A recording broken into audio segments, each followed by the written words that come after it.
તો નમસ્કાર ગુજરાત, સ્વાગત છે ફરી એકવાર આપનું આજના તાજા નવા હવામાન સમાચારની અંદર. આજે તારીખ 14 ઓક્ટોબર 2025 અને વાર મંગળવાર.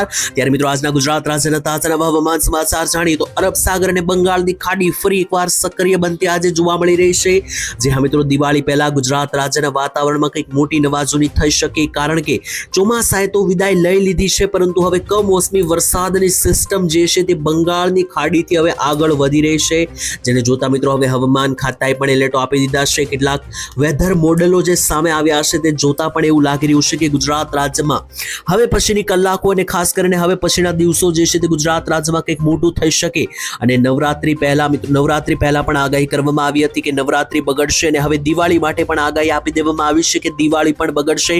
તો જેમ મિત્રો નવરાત્રી ઉપર વાવાઝોડું આવ્યું હતું, એવી રીતના આ વખતે દિવાળી ઉપર જે છે તે અતિ ભારે ખૂંખાર વરસાદી રાઉન્ડો જે છે તે જોવા મળી રહ્યા છે. અને બંગાળની ખાડીથી લઈને આખા અરબ સાગરનો આ નીચેનો આખો પટ્ટો છે, આ પટ્ટાની અંદર મિત્રો ખતરનાક વરસાદી સિસ્ટમો જે છે તે ત્રાટકતી જોવા મળી રહી છે. આગામી 2 થી 3 દિવસની અંદર તો ગુજરાત રાજ્યની નજીક પણ આવી જશે આ સિસ્ટમો. તો 18 તારીખથી જે છે તે મિત્રો 28 તારીખ સુધીનો જે ખેલ થવાનો છે તે મિત્રો કેવો રહેવાનો છે તેના વિશે આ વિડીયોની અંદર વિસ્તારથી માહિતી આપવાની છે. સાથે જ આજની વાત કરવાની છે. તો આજે 14 તારીખ થઈ છે અને વાર થયો છે મિત્રો મંગળવાર. ત્યારે આજે ગુજરાત રાજ્યનું હવામાન કેવું જોવા મળવાનું છે, કેટલી ઠંડી પડશે, કયા ભાગોમાં વરસાદના ઝાપટા જોવા મળશે, તો કયા ભાગોની અંદર ગરમીનો અહેસાસ થશે, બધી જ માહિતી to Z આજના આ વિડીયોની અંદર વાત કરીશું. તો સૌથી પહેલા મિત્રો, જો તમે આ ઓનલી વેધર ચેનલને સબસ્ક્રાઇબ નથી કરી તો મિત્રો ચેનલને સબસ્ક્રાઇબ કરી દેજો, જેથી કરીને આવા જ અવનવા અને તાજા હવામાન સમાચાર સૌથી પહેલા તમને આ ચેનલના માધ્યમથી મળી જાય. કારણ કે જ્યારે કોઈ પણ વાતાવરણમાં જ્યારે પલટો આવશે ત્યારે તમને આ ચેનલ પર દરરોજની માહિતી જે છે તે સૌથી પહેલા મળી જવાની છે. તો ચાલો મિત્રો વિડીયોની શરૂઆત કરીએ. સૌથી પહેલા હું તમને જણાવું કે આ વિડીયોની અંદર આપણે કયા મુદ્દાઓ વિશે વાત કરવાની છે જાણવું જરૂરી બનશે. તો મિત્રો સૌથી પહેલા મિત્રો હું તમને જણાવી દઉં કે આજના વિડીયોની અંદર આપણે 4 મુદ્દાઓ વિશે જે છે તે ડિસ્કસ કરવાની છે, એટલે કે વાત કરવાની છે. પહેલા મુદ્દા ઉપર મિત્રો હું તમને જણાવવાનો છું કે અમુક ભાગોમાં આજે વાદળ અને ભેજ જોવા મળવાનો છે, જેને કારણે આજે વરસાદી ઝાપટાઓ જે છે તે મિત્રો પડી શકે. તો એ કયા ગામ અને કયા જિલ્લાઓમાં વરસાદ પડશે મુદ્દાઓ વિશે વાત કરીશું. બીજો મિત્રો મુદ્દો રહેશો આપણો 18 થી લઈને 28 તારીખને લઈને મિત્રો અંબાલાલ પટેલે જે ઘાતક અને અતિ ભારે વરસાદની આગાહીઓ આપી દીધી છે, તો એના વિશે પણ વાત કરવાની છે. કારણ કે દિવસો પણ ગુજરાત રાજ્ય માટે ભારે રહેવાના છે. અને મિત્રો દિવાળીનો તહેવાર નજીક આવી રહ્યો છે, ત્યારે દિવાળી ઉપર મિત્રો જે છે તે કંઈક મોટું થવાનું છે. કારણ કે મિત્રો ફરી એકવાર જે છે તે આખું વેકેશન વરસાદી રાઉન્ડમાં જતું જોવા મળી શકે. ત્રીજા નંબર ઉપર મારે તમને માહિતી આપવાની છે. તો ખાસ કરીને કેટલાક ફોટા સામે આવ્યા છે, કેટલાક નકશાઓ સામે આવ્યા છે. તો આ ફોટા અને નકશાઓને આધારે સમજીશું. આ નકશાઓ અને ફોટાઓ વેધર મોડેલ અને હવામાન ખાતાના જે ડેટા હોય છે તેને આધારે સામે આવ્યા છે, જેના આધારે આપણે વરસાદ અને શિયાળાની માહિતી મળી શકશે. તો એના વિશે પણ વાત કરીશું. અને છેલ્લે ચોથા નંબર ઉપર હું તમને કેટલીક શિયાળાને લઈને માહિતીઓ આપવાનું છું કે જે અંબાલાલ પટેલે આપી છે, અને આવનારા મહિનામાં ઠંડી કેટલી પડશે અને નવું વાવાઝોડા વિશે પણ માહિતી આવી રહી છે. તો એના વિશે વિસ્તારથી વાત કરીશું. સૌથી પહેલા મિત્રો કેટલાક ફોટા અને જે મિત્રો નકશાઓ સામે આવી રહ્યા છે, તો ચાલો મિત્રો ફટાફટ એના ઉપર નજર મારીએ અને ત્યાર પછી આગળ જાણીએ ગુજરાતના હાલના હવામાન વિશે. મિત્રો જો ગુજરાત રાજ્યમાં વાતાવરણ મિત્રો કેટલા ડિગ્રી ટેમ્પરેચર સુધી જઈ રહ્યું છે તે લઈને નકશો જાહેર કરવામાં આવ્યો છે. મિત્રો ગુજરાતમાં હવે શિયાળાની શરૂઆત થઈ ગઈ છે. ઘણા બધા જિલ્લાઓની અંદર તાપમાન 15 ડિગ્રી આસપાસ પહોંચી ગયું છે. ત્યારે મિત્રો જોઈએ કે ગઈકાલે સૌથી ઠંડુ જિલ્લો જે છે તે કયો બન્યો હતો. તો મિત્રો જોઈ લો, સૌથી ઠંડો જિલ્લો ગઈકાલે બન્યો હતો અમરેલી. અમરેલી જિલ્લાની અંદર ગઈકાલે સૌથી ઓછું 17 ડિગ્રીનું તાપમાન જોવા મળ્યું, જેથી અતિ ભારે ઠંડી જોવા મળી. બાકી મિત્રો વાત કરીએ તો મધ્ય ગુજરાતમાં કે જે અમદાવાદ, ગાંધીનગર, વડોદરા આવેલું છે, ભાગમાં 20 થી 22 ડિગ્રીનું સરેરાશ તાપમાન. ઉત્તર ગુજરાતમાં પણ 18 ડિગ્રીનું સરેરાશ તાપમાન રહેશે. સૌરાષ્ટ્રની અંદર આસપાસ મિત્રો 18 થી 20 ડિગ્રીનું તાપમાન રહેશે. કચ્છમાં 20 ડિગ્રી આસપાસ તાપમાન રહેશે. અને દક્ષિણ ગુજરાતમાં સુરત, વલસાડ, નવસારી, ભરૂચના પટ્ટાની અંદર 23 ડિગ્રી સુધીનું તાપમાન જે છે તે સરેરાશ આજે રહેશે. ત્યાર પછી મિત્રો જુઓ તો ખાસ કરીને એક આ ફોટો સામે આવી રહ્યો છે, જેમાં મિત્રો લખવામાં આવી રહ્યું છે કે એક મજબૂત લો પ્રેશર એરિયા જે છે તે મિત્રો બની રહ્યો છે. જ્યાં દર્શક મિત્રો તમને ના ખ્યાલ હોય તો જણાવી દઈએ તો અત્યારે હાલ તાજી નવી અપડેટ સામે આવી રહ્યા છે. તો મિત્રો જોઈ લો તો નવું લો પ્રેશર સિસ્ટમ અરબ સાગરની અંદર બની રહ્યું છે. ક્યારે? તો મિત્રો જોઈ લો દિવાળીના સમયગાળા નજીક એક મોટું પ્રેશર બની રહ્યું છે. ક્યાં? તો લક્ષદ્વીપ લાગુના વિસ્તારોથી લઈને કેરળ લાગુના જે વિસ્તારો છે ત્યાં મિત્રો દિવાળી દિવાળીના સમયગાળા આસપાસ અહીંયા તમને દેખાડીએ. મિત્રો જોઈ લો, સૌથી પહેલા તો જે છે તે અહીંયા આપણું ગુજરાત આવેલું છે અને ગુજરાતની એકદમ નીચે જો તો અહીંયા લો પ્રેશર એરિયા આખા ભાગમાં બની રહ્યું છે 18 થી 28 તારીખની વચ્ચે. જે લઈને મિત્રો અહીંયા તમે જુઓ તો હવામાન ખાતા તરફથી પણ GFS વેધર મોડલ છે.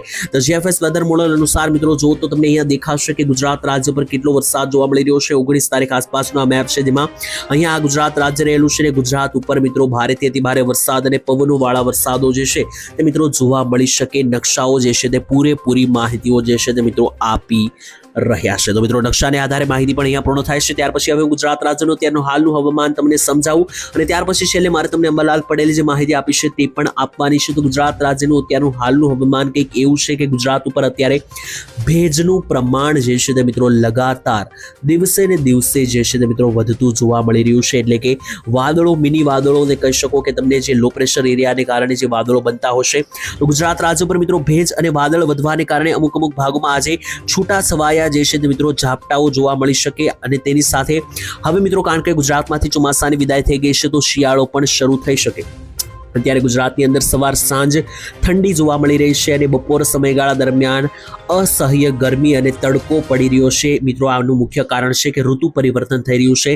ગુજરાત રાજ્ય ચોમાસામાંથી શિયાળા તરફ આગળ વધી રહ્યું છે. ત્યારે બંને ઋતુઓને કહી શકો કે ત્રણે ત્રણ ઋતુનો અહેસાસ તમને અત્યારે હાલના હવામાનમાં થવાનો છે. આજની તારીખમાં આજે 14 તારીખ મંગળવાર અને આજે જોઈએ તો મિત્રો શિયાળાની શરૂઆત થવાની છે. સવાર અને સાંજ, બપોર વચ્ચે ગરમી અને જ્યાં વાદળ હશે ત્યાં મિત્રો તમને ચોમાસાનું પણ રૂપ જોવા મળશે. આમ ત્રણ ઋતુ જે છે તે મિશ્ર રૂપે ચાલવાની છે આજના દિવસની અંદર. ત્યાર પછી મિત્રો જોઈએ તો વાદળોને આધારે કયા ભાગમાં ઝાપટા અને માવઠાઓ પડી શકે. તો મિત્રો જોઈએ, વાદળો ઘણી બધી માહિતીઓ આપી રહ્યા છે. તો જે પણ ભાગોમાં વાદળો મજબૂત બની રહ્યા છે તો એ ભાગોમાં જે છે તે ખાસ કરીને આજે વરસાદી ઝાપટા અને માવઠાઓ જે છે જોવા મળી શકે. તો જોઈ લો મિત્રો, વાદળો ઘણા બધા ભાગોની અંદર છે. આજે વહેલી સવારથી મોડી રાત અને સાંજ સુધી તો આવનારી કલાકોની અંદર કયા ભાગોમાં ઝાપટા જોવા મળી શકે તેની વાત કરીએ. મધ્યમથી ભારે વરસાદો જોવા મળી શકે તેની વાત કરીએ તો જોઈ લો મિત્રો, આખો મધ્ય ગુજરાતનો પટ્ટો છે. અને મધ્ય ગુજરાતની અંદર વાત કરીએ તો અહીંયા તમે જોઈ લો, દાહોદના વિસ્તારોથી લઈને ગોધરા, પંચમહાલ, અરવલ્લીના વિસ્તારોથી લઈને મહીસાગર, લુણાવાડાના વિસ્તારોથી લઈને છોટાઉદેપુર, બોડેલી, વડોદરાના વિસ્તારો, આણંદ, અમદાવાદ, નડિયાદ, કપડવંજ, ધોળકા અને વિરમગામ, ગાંધીનગર જે આ પટ્ટો છે, આ બધા વિસ્તારો ઉપર અત્યારે મિત્રો તમે જોશો તો અહીંયા એક મજબૂત વાદળો જોવા મળી રહ્યા છે મધ્યમ લેવલના. તો આ વાદળીય સિસ્ટમને કારણે જો ભેજ વધારે બનશે તો આ ભાગોની અંદર છૂટા છવાયા જે છે તે મિત્રો ઝાપટાઓ જે છે તે આપણને જોવા મળી શકે. ત્યાર પછી ઉત્તરીય ગુજરાતની માહિતી મેળવીએ તો ઉત્તર ગુજરાતમાં 5 જિલ્લા ઉપર જે છે તે અતિ ભારે વાદળો બની રહ્યા છે. જોઈ લો મિત્રો, આખો ઉત્તર ગુજરાતનો આ પટ્ટો છે અને આખા ઉત્તર ગુજરાતના પટ્ટાની અંદર અહીંયા તમે જોશો તો મહેસાણાના વિસ્તારોથી લઈને બનાસકાંઠા, સાબરકાંઠા, પાટણ અને અરવલ્લી, 4 જિલ્લા ઉપરથી મિત્રો જે છે તે એક મોટું વાદળવાળું પ્રેશર પસાર થવાનું છે. અને આ વાદળવાળી સિસ્ટમને કારણે મિત્રો ઉત્તર ગુજરાતના ભાગોની અંદર પણ છૂટાછવાયા રેડા ઝાપટાઓ બની શકે. કચ્છની વાત કરીએ તો મિત્રો કચ્છમાં જોઈ લો, ગાંધીધામ, ભુજ, નલિયા લાગુના વિસ્તારમાં વાદળો છે, જેથી એ ભાગોમાં પણ ઝાપટા પડી શકે. દક્ષિણ ગુજરાતની વાત કરીએ તો દક્ષિણ ગુજરાતમાં સુરત, વલસાડ, નવસારી, ડાંગ આ જિલ્લામાં કોઈ મોટા વાદળ નથી, જેથી આ ભાગોમાં કોઈ પણ મોટા વરસાદ કે કોઈ ઝાપટાની પણ આજે આગાહી નથી. વાત કરીએ ભરૂચ લાગુના વિસ્તારોમાં તો ભરૂચ, રાજપીપળા અને નર્મદા લાગુના વિસ્તારોમાં અમુક ભાગોમાં વાદળો છે, જેથી તે પણ ભાગોમાં છૂટા છવાયા રેડા ઝાપટાઓ જોવા મળી શકે. ત્યાર પછી સૌરાષ્ટ્રની વાત કરીએ તો સૌરાષ્ટ્રમાં અમરેલી જિલ્લાની વાત કરીએ તો અમરેલી જિલ્લાની અંદર બગસરા લાગુના અને વિસાવદર, ધારી લાગુના જે ભાગ છે, બાબરા, લાઠી લાગુના ભાગો છે, ભાગોની અંદર વાદળો છે, જેથી એ ભાગોમાં પણ છૂટા છવાયા ઝાપટા પડી શકે. અમરેલી જિલ્લા બાદ ભાવનગર જિલ્લાની વાત કરીએ તો ભાવનગરની અંદર કોઈ મોટું વાદળ આજે દેખાતું નથી, જેથી ભાવનગર જિલ્લામાં કોઈ મોટા વરસાદ પડવાની આજે આગાહી નથી. ત્યાર પછી વાત કરીએ તો બોટાદ અને રાજકોટ જિલ્લાની, તો આ બોટાદ અને રાજકોટ જિલ્લાનો જે પટ્ટો છે ત્યાં આપણને મિત્રો વાદળીય સિસ્ટમ દેખાઈ રહી છે, જેમ કે બોટાદ, માણાવદર, તેની સાથે માંડવાના વિસ્તારો, સાળીગપુર, ગઢડા, જસદણ, બોરબલી, બારવાડાના વિસ્તારોથી લઈને જસદણ, ગોંડલ, ધોરાજી, ઉપલેટા, રાજકોટ, ચોટીલા, સુરેન્દ્રનગર, થાણગઢ આખા પટ્ટાની અંદર મિત્રો મજબૂત વાદળીય પ્રેશરો છે, જેથી આ ભાગોની અંદર પણ કમોસમી માવઠા જે છે તે જોવા મળી શકે વાદળોને આધારે. ઉત્તરીય સૌરાષ્ટ્રના પણ 2 જિલ્લાઓ સુરેન્દ્રનગર અને મોરબીની ઘણા બધા તાલુકા ઉપર વાદળો છે, જેથી ભાગોમાં પણ ઝાપટા પડી શકે. ગીર સોમનાથ અને જુનાગઢ જિલ્લાનું જે આ પટ્ટો છે, જ્યાં કેશોદ, માણાવદર, મુલિયાસા, વેરાવળ, ગીર સોમનાથ, સાસણગીર, તુલસીશ્યામ આવેલું છે, એ ભાગો ઉપર પણ મિત્રો આપણને ઝાપટા પડતા જોવા મળી શકે. મિત્રો આ માહિતી થઈ ગઈ વાદળોને આધારે કે કયા કયા ભાગોમાં કેવું વાતાવરણ જોવા મળવાનું છે. ત્યાર પછી હવે છેલ્લે આપણે માહિતી મેળવીએ અંબાલાલ પટેલની આગાહી મુજબ કે આગળ હવે શું થવાનું છે. મિત્રો જણાવીએ કે અંબાલાલે જે આગાહી આપી છે તે જોતા એવું લાગી રહ્યું છે કે ગુજરાત રાજ્યની અંદર આગામી દિવસોની અંદર વાતાવરણમાં પલટો આવશે.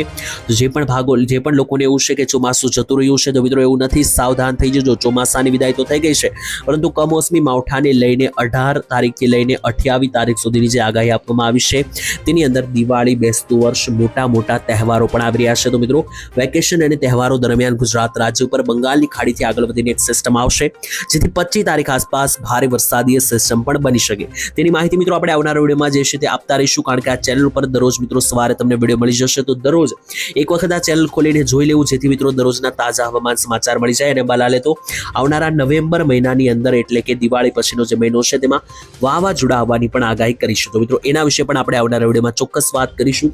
આજ માટે આટલું જ રાખીએ છીએ. વિડીયો જોયું તો વિડીયોને લાઈક, શેર અને સબસ્ક્રાઇબ કરી દેજો.